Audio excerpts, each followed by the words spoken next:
നമസ്കാരം, സ്ട്രൈക്ക് ടോക്കറിലേക്ക് സ്വാഗതം. കേരളത്തിന്റെ ചരിത്രത്തിൽ ഒരു MLA രാഷ്ട്രീയ എതിരാളികൾ വെടിവെച്ചു കൊന്നിരുന്നു എന്ന് പറഞ്ഞാൽ ഇന്ന് പലർക്കും അത് അവിശ്വസനീയമായി തോന്നും. അങ്ങനെ ഒരാളുണ്ടായിരുന്നു, കാരിക്കാടൻ കുഞ്ഞാലി എന്ന കെ കുഞ്ഞാലി MLA, ഏറനാടിന്റെ ചെകുവര. നിലമ്പൂരിൽ ഉപതെരഞ്ഞെടുപ്പിന് കളമൊരുങ്ങുമ്പോൾ ഒരു കാലത്ത് കേരള രാഷ്ട്രീയത്തെ പിടിച്ചുകുലുക്കിയ കുഞ്ഞാലി വധവും വീണ്ടും ചർച്ചയാവുകയാണ്. അക്ഷരാർത്ഥത്തിൽ ഏറനാടിന്റെ ചെകുവരയായിരുന്നു കെ കുഞ്ഞാലി. തോട്ട മുതലാളിമാർ, ജമ്മിമാർ തുടങ്ങിയവരുടെ അപ്രമാദിത്വത്തിന് ഏറനാട്ടിൽ അന്ത്യം കുറിച്ചത് കുഞ്ഞാലിയുടെ വരവോടെയായിരുന്നു. വെള്ളക്കാരുടെയും ജമ്മിമാരുടെയും ഉടമസ്ഥയിലുണ്ടായിരുന്ന നിലമ്പൂരിലെ തോട്ടം തൊഴിലാളികൾക്ക് വേണ്ടി സംസാരിക്കാൻ തീപ്പന്തം പോലൊരു നേതാവ് ഉയർന്നു വരികയായിരുന്നു. ആ നേതാവിന്റെ കരുത്തിൽ തൊഴിലാളികൾ അവകാശബോധമുള്ളവരായി, സംഘടിതരായി. മുതലാളിമാർക്കും ജമ്മികൾക്കും ഈ മെലിഞ്ഞ മനുഷ്യനും അയാൾക്ക് കീഴിലെ തൊഴിലാളിക്കരുത്തും ഭീഷണിയായി. അതുകൊണ്ട് തന്നെ അയാൾ ഇല്ലാതാവേണ്ടത് പലരുടെയും ആവശ്യമായിരുന്നു. എന്നാൽ ഇങ്ങോട്ട് ഒരടി കിട്ടിയാൽ അങ്ങോട്ട് രണ്ടെണ്ണം കൊടുക്കുന്ന പ്രകൃതവും അസാമാന്യ കൈക്കരുത്തുമുണ്ടായിരുന്ന കുഞ്ഞാലിയോട് നേരിട്ട് മുട്ടാൻ അവരാർക്കും ധൈര്യമുണ്ടായിരുന്നില്ല. അതിനാൽ ചതിച്ചു കൊല്ലാനായി പദ്ധതി. പലതവണ ശ്രമങ്ങളുണ്ടായി. നെഞ്ചൂക്ക് കൊണ്ടും കൈക്കരുത്തുകൊണ്ടും കുഞ്ഞാലി അവരെയെല്ലാം ധീരമായി നേരിട്ടു. എന്നിട്ടും എതിരാളികൾ പിൻവാങ്ങിയില്ല. ഒടുവിൽ നിലമ്പൂരിനടുത്തുള്ള ചുള്ളിയാട് അങ്ങാടിയിൽ വെച്ച് ഒരു വെടിയുണ്ട കുഞ്ഞാലിയുടെ ജീവനെടുത്തു. 1969 ജൂലൈ 26 അന്നത്തെ നിലമ്പൂർ MLA ആയിരുന്ന കുഞ്ഞാലി വെടിയേറ്റ് കൊല്ലപ്പെട്ടത്. കൊല്ലപ്പെടുമ്പോൾ 42 വയസ്സ് മാത്രമായിരുന്നു അദ്ദേഹത്തിന്റെ പ്രായം. ഒരു MLA കൊല്ലപ്പെട്ട ചരിത്രം അതിനു മുമ്പോ ശേഷമോ കേരളത്തിൽ ഉണ്ടായിട്ടില്ല. കൊണ്ടോട്ടിയിൽ ജനിച്ച കുഞ്ഞാലി മലപ്പുറം ഗവൺമെന്റ് ഹൈസ്കൂളിൽ നിന്ന് വിദ്യാഭ്യാസം നേടി. കുറച്ചുകാലം ഇന്ത്യൻ വ്യോമസേനയിൽ ജോലി ചെയ്തു. വിരമിച്ച ശേഷം 1945 നാട്ടിലെത്തിയ കുഞ്ഞാലി വിമുക്ത ഭടന്മാരെ സംഘടിപ്പിക്കാൻ നേതൃത്വം നൽകി. കിഴക്കൻ ഏറനാട്ടിലെ തോട്ടം തൊഴിലാളികളുടെയും കൃഷിക്കാരെയും സംഘടിപ്പിച്ച് അവരുടെ അവകാശങ്ങൾക്ക് വേണ്ടി അദ്ദേഹം പോരാടി. കമ്മ്യൂണിസ്റ്റ് പാർട്ടിയുടെ പ്രാദേശിക നേതാവായി മാറിയ കുഞ്ഞാലിയെ മൈസൂരുവിലെ ബീഡി തൊഴിലാളികളുടെ സമരത്തിന് നേതൃത്വം നൽകാനായി പാർട്ടി മൈസൂരിലേക്ക് അയച്ചു. പാർട്ടി നിർദ്ദേശപ്രകാരം കൊണ്ടോട്ടിയിൽ നിന്ന് ഏറനാട്ടിലേക്ക് താമസവും പ്രവർത്തനവും മാറ്റി. വൻകിട ഭൂ ഉടമകളിൽ നിന്ന് തരിശുഭൂമി കൃഷിക്കാർക്ക് വിട്ടു നൽകാൻ നടത്തിയ പ്രക്ഷോഭത്തിന് നേതൃത്വം കൊടുത്തതിന് 15 പേർക്കൊപ്പം കുഞ്ഞാലിയെ ജയിലിൽ അടയ്ക്കപ്പെട്ടു. ജമ്മിമാരുടെ കാവൽക്കാരെ വകവെക്കാതെ നിന്ന സമരക്കാർ തരിശുഭൂമി കയ്യേറി. പോലീസ് സമരക്കാരെ ക്രൂരമായി മർദ്ദിച്ചു. കർഷകരുടെ സമരവീര്യത്തെ തൊട്ടുനിർത്തിയ പ്രക്ഷോഭം അനേകം പേരെ മണ്ണിന്റെ അവകാശികളാക്കി. 1965 രാജ്യരക്ഷാ നിയമമനുസരിച്ച് അറസ്റ്റ് ചെയ്യപ്പെട്ട കണ്ണൂർ ജയിലിൽ കഴിയുമ്പോഴാണ് നിലമ്പൂരിൽ നിന്ന് ആദ്യമായി നിയമസഭയിലേക്ക് കുഞ്ഞാലി തിരഞ്ഞെടുക്കപ്പെട്ടത്. 1967 നിലമ്പൂരിൽ നിന്ന് വിജയിച്ചു. ഏറനാട്ടിലെ തോട്ടങ്ങളിൽ അക്കാലത്ത് ഒന്നാമത്തെ തൊഴിലാളി സംഘടന INTUC ആയിരുന്നു. എന്നാൽ കുഞ്ഞാലി നേതൃത്വത്തിലെത്തിയതോടെ AITUC ഇവിടങ്ങളിൽ ശക്തമായി.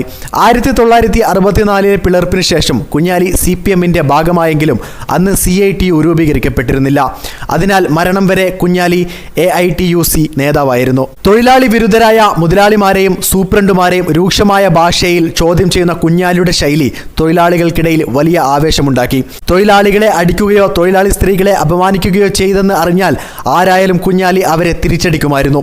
ഇതോടെ പല തോട്ടങ്ങളിലും AITUC വൻ ശക്തമായി മാറാൻ തുടങ്ങി. പാട്ടം കുറയ്ക്കാൻ ആവശ്യപ്പെടുന്ന പാട്ടക്കാരെ ജമ്മിമാർ ഉപദ്രവിക്കുന്നത് അക്കാലത്ത് സ്ഥിരമായിരുന്നു. ജമ്മിമാരുടെ വീട് വളഞ്ഞായിരുന്നു കുഞ്ഞാലി ഇതിന് തിരിച്ചടിച്ചത്. ബിർളയുടെ വഴിക്കടവിനടുത്തെ യൂക്കാലി എസ്റ്റേറ്റ് തൊഴിലാളികൾക്കും മാനേജർമാരെയും സൂപ്രണ്ടുമാരെയും അതിക്രമങ്ങൾ ചോദ്യം ചെയ്ത് സമരം ചെയ്തതെല്ലാം അക്കാലത്ത് വലിയ സംഭവമായിരുന്നു. അന്ന് ഏറനാട്ടിൽ ഏത് തോട്ടങ്ങളിലും തൊഴിലാളിയുമായി ബന്ധപ്പെട്ട എന്ത് പ്രശ്നങ്ങളായാലും കുഞ്ഞാലി അവിടെ എത്തുമായിരുന്നു. സൈക്കിളിലും പിന്നീട് MLA ആയ ശേഷം വാങ്ങിയ ആർമി ജീപ്പുമായി നിലമ്പൂരിലെ തോട്ടങ്ങളിൽ നിന്ന് തോട്ടങ്ങളിലേക്ക് കുഞ്ഞാലി സഞ്ചരിച്ചു കൊണ്ടിരുന്നു. കക്ഷി രാഷ്ട്രീയത്തിന് അതീതമായി കുഞ്ഞാലി ജനകീയമായി വളർന്നതോടെ അദ്ദേഹത്തിന് എതിരാളികളും വർദ്ധിച്ചു വന്നു. ബിർള തോട്ടത്തിൽ വെച്ചുൾപ്പെടെ നിരവധി തവണ അപായപ്പെടുത്താൻ ശ്രമങ്ങൾ നടന്നു. ആരായിരുന്നു കുഞ്ഞാലിയുടെ മരണം ആഗ്രഹിച്ചതെന്ന ചോദ്യത്തിന് നിരവധി ഉത്തരങ്ങളുണ്ടായിരുന്നു. തോട്ടോടമകൾ, തൊഴിലാളികളെ ചൂഷണം ചെയ്ത് വളർന്ന സൂപ്രണ്ടുമാർ, മാനേജർമാർ, കുഞ്ഞാലിയുടെ വ്യക്തിപ്രഭാവത്തിൽ അപ്രസക്തമായ കോൺഗ്രസ് INTUC നേതാക്കൾ, അങ്ങനെ നീളുന്നു ആ പട്ടിക. പലതവണ കുഞ്ഞാലി കൊല്ലപ്പെട്ടതായി വാർത്തകൾ പരന്നു. പത്രങ്ങളിൽ പോലും വാർത്തകൾ വന്നു. പിറ്റേ ദിവസം ജനമൊന്നാകെ കുഞ്ഞാലിയുടെ വീട്ടിലേക്ക് ഒഴുകിയെത്തി. അവിടെ ആരോഗ്യത്തോടെ ഇരിക്കുന്ന കുഞ്ഞാലി കണ്ട് ആശ്വാസത്തോടെ തിരിച്ചുപോയി. പാർട്ടിയും നേതാക്കളും കുഞ്ഞാലിയെ പലതവണ വിളിപ്പിച്ച് താക്കീത് ചെയ്തിരുന്നു. ഒറ്റയ്ക്ക് നടക്കരുതെന്നും സംഘർഷ മേഖലകളിലേക്ക് പോകരുതെന്നും മുതിർന്ന നേതാക്കൾ ഉൾപ്പെടെ ഉപദേശിച്ചു. പക്ഷേ കുഞ്ഞാലിക്ക് ഒരു കുലുക്കവും ഉണ്ടായിരുന്നില്ല. തൻ്റെ ജീവന് നേരെ ഭീഷണി ഉയരുന്നുണ്ട് എന്ന് മനസ്സിലാക്കിയതോടെ അല്പം മുൻകരുതൽ എടുക്കുന്നതിന് പകരം അപകട സാധ്യതയുള്ള പ്രവർത്തനങ്ങളിൽ മുഴുകാനാണ് കുഞ്ഞാലി ശ്രമിച്ചതെന്ന് CPM നേതാവ് EK എംബിച്ച ബാബ തന്റെ ഓർമ്മക്കുറിപ്പുകളിൽ പറയുന്നുണ്ട്. കുഞ്ഞാലിയുടെ ഈ രീതി തന്നെയാണ് അദ്ദേഹത്തിന്റെ ജീവനൊടുക്കാൻ എതിരാളികൾക്ക് സഹായമായതും. എതിരാളികൾ ഒരുക്കിയ മരണക്കെണിയിലേക്ക് നടന്നു കയറുകയായിരുന്നു കുഞ്ഞാലി. 1969 ജൂലൈ 26-ന് ചുള്ളിയാട്ടെ ഒരു ചെറുകിട എസ്റ്റേറ്റിൽ AITUC INTUCC സംഘടനയിലെ തൊഴിലാളികൾ തമ്മിൽ സംഘർഷമുണ്ടാകാൻ സാധ്യതയുണ്ടെന്ന വിവരം നിലമ്പൂർ പാർട്ടി ഓഫീസിലെത്തി. പ്രശ്നം പരിഹരിക്കാനായി പാർട്ടി നേതാക്കൾ പോകാൻ തീരുമാനമായി. കുഞ്ഞാലിയെ സംഘർഷ പ്രദേശങ്ങളിലേക്ക് അയക്കരുതെന്ന പാർട്ടി തീരുമാനത്തിന്റെ ഭാഗമായി മറ്റൊരു നേതാവിനെ അയക്കാനായിരുന്നു തീരുമാനം. കുഞ്ഞാലി ഇതിനെ എതിർത്തെങ്കിലും പാർട്ടി നേതാക്കളുടെ സമ്മർദ്ദത്തെ തുടർന്ന് തീരുമാനം അംഗീകരിച്ചു. ഇത് പ്രകാരം കുഞ്ഞാലി വഴിക്കടവിലെ മറ്റൊരു പരിപാടിയിൽ പങ്കെടുക്കാൻ പോയി. ഈ സമയം ചുള്ളിയാട്ട് സംഘർഷ സാഹചര്യങ്ങൾ വർദ്ധിക്കുകയായിരുന്നു. റോഡിന് ഇരുവശത്തും മുഖാമുഖം സ്ഥിതി ചെയ്യുന്ന കമ്മ്യൂണിസ്റ്റ് പാർട്ടി കോൺഗ്രസ് ഓഫീസുകളിൽ ഒരു തൊഴിലാളി സംഘടനയെയും പ്രവർത്തകർ സംഘടിച്ചു. കോൺഗ്രസ് ഓഫീസിൽ ആര്യാടൻ മുഹമ്മദ് ഉൾപ്പെടെയുള്ള കോൺഗ്രസ് നേതാക്കൾ ഉണ്ടായിരുന്നു. ഇതിനിടയിൽ വഴിക്കടവിലെ പരിപാടി കഴിഞ്ഞ് കുഞ്ഞാലി ചുള്ളിയാട്ടേക്ക് തിരിച്ചിരുന്നു. വൈകിട്ട് 7 മണിയോടെ അദ്ദേഹം ചുള്ളിയാട്ട് എത്തിച്ചേർന്നു. ഏതാനും നേരം പാർട്ടി ഓഫീസിൽ പ്രവർത്തകരുമായി സംസാരിച്ചിരുന്ന ശേഷം കുഞ്ഞാലി മടങ്ങാൻ തീരുമാനിച്ചു. പാർട്ടി ഓഫീസിൽ നിന്നിറങ്ങി തന്റെ ജീപ്പിലേക്ക് നടക്കുന്നതിനിടെ സമീപത്തെ കോൺഗ്രസ് ഓഫീസിൽ നിന്ന് ആരോ കുഞ്ഞാലിയുടെ മുഖത്തേക്ക് ടോർച്ചടിച്ചു. ഇതിൽ പ്രകോപിതനായ കുഞ്ഞാലി ആരാള എന്ന് അലറി. കൂടെയുണ്ടായിരുന്ന PC മുഹമ്മദ് കുഞ്ഞാലിയെ തടയാൻ ശ്രമിച്ചു.